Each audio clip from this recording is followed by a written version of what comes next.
The last World Cup finalist and playing a preliminary match in Colombo with Sri Lanka. How do you feel it?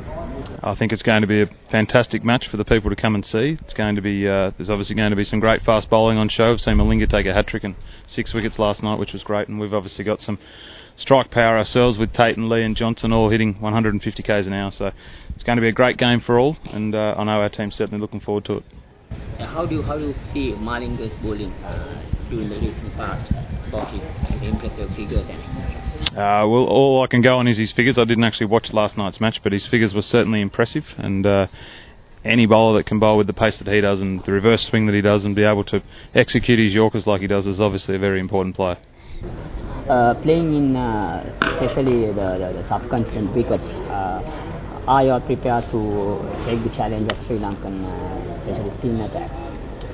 Absolutely, we've had a great preparation since we've arrived here in Sri Lanka, and even when we were in India, we've been on the subcontinent now for 3 or 4 weeks, and obviously with a lot of downtime between games, it's given us lots of time to train, and facing spin bowlers on these wickets has certainly been one area that we've worked very hard on, and I know the players are very confident of doing well in the game.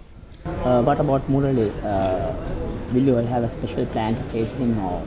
It's a little bit hard for me to talk about a special plan for Murali as the media manager, but I'm sure our coaching staff and the batsmen have been talking at great length about Murali. He's a tremendous bowler and has been for a long period of time, and a lovely guy at the same time, so I suspect they will be working very hard to counter Murali. Talking about much talk about the coming 4 teams into the semi-final games. Your prospects in coming to semi-finals, Australian?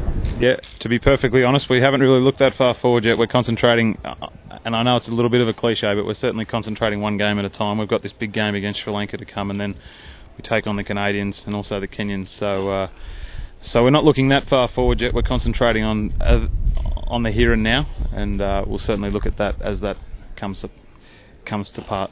What do you think the biggest threat from Sri Lankan side would be on that? I think it's just going to be a combination. They're a great team. They have been in limited overs cricket for a number of years. They've got a strong batting lineup, and obviously they've got some very damaging bowlers, both spin and pace. So I'm sure we'll be able to counter it, but it's going to be a great clash for all.